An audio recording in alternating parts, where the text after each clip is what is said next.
today we have just a quick video for you. So if you see, right, I'll go outside and show you. So if you see right there, I found this online, a windshield repair kit.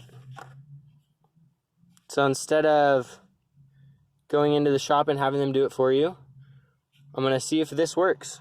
So this is what it looks like. It was like $6. Let me open it real quick. So it comes with, well, if I can open it right. Oh, look at that. Just gonna give myself a mad paper cut. Okay, so far, 0 for 1. That's gonna sting. Okay, so it comes with whatever this is. That right there is a razor, but the paper's sharp enough to cut use. Then we have the resin, we have a little tack, we have this, and then this, I was watching a video, this is like the kit to dry it.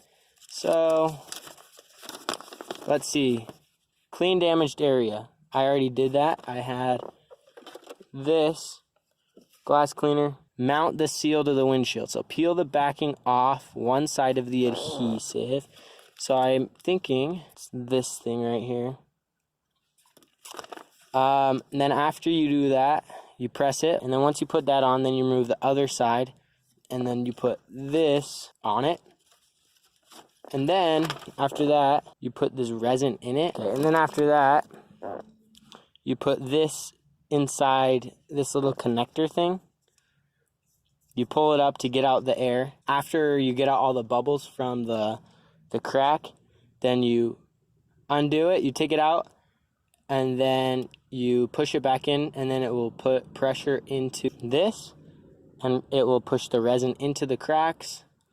And then after that, you put more resin on, you remove this and the adhesive, and then you put the curing strip over it, and then you let it cure for like 30 minutes. So I'm gonna get started. I'm gonna set this camera up, and hopefully this works. Okay, first we need to take the tack, scrape off any of the little shards.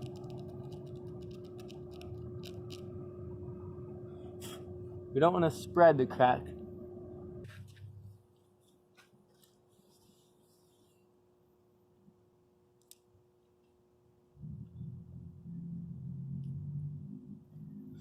Okay, now you're gonna want to center that.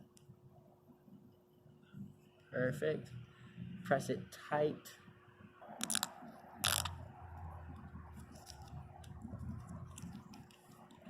Okay, now we want to line this up.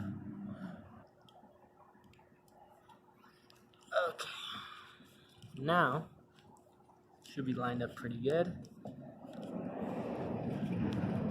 You're gonna push it down, make sure it's sturdy. Now we're gonna put the resin in. Okay, we emptied it out. So now we gotta do this.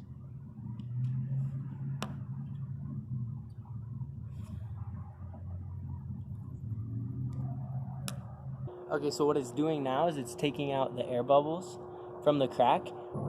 Okay, so I've let it sit for about, I don't know, 20 minutes now. And and it's gotten most of the bubbles out. So now, I'm gonna take this out. And now it's adding air. So now I'm gonna put it back. So now I've put more pressure onto it. So now it's pushing the resin into the crack. So you have to wait like 20, 30 minutes. And then I'm gonna come check on it, and I will take it off and do the next step. Well, looks like that crack is pretty much sealed. So now the next step is we have to remove that, and then we have to put on the curing strip. It is getting dark, so I gotta do this really fast, but we should be done pretty soon.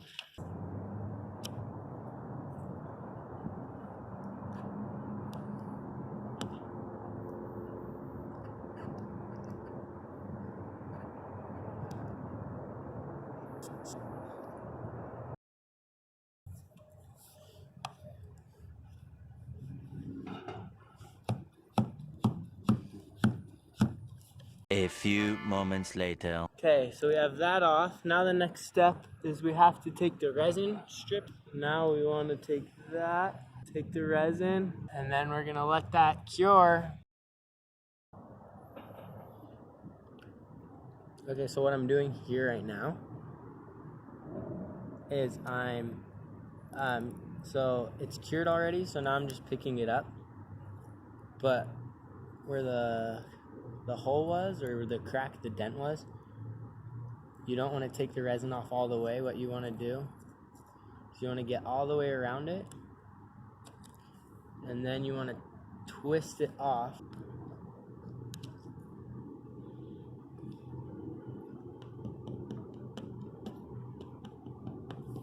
And then you're gonna just take the excess off, and you should be good to go.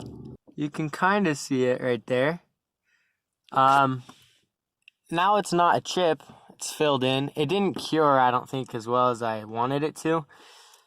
It's probably because I didn't follow the instructions right.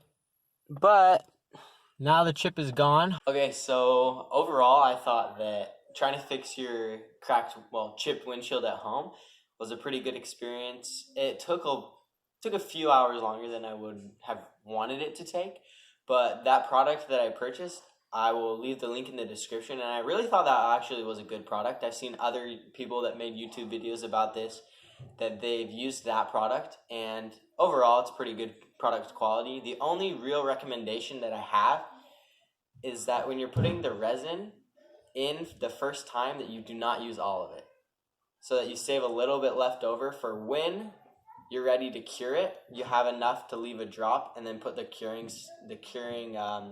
little curing sheet on top of it, because I didn't have any extra, so I had to use that old resin and try to make enough into one spot so that I could try to cure it properly. And then when I was trying to take the curing strip off, I think the reason why it's not flush is it chipped off a little bit where we filled in that chipped off a little bit.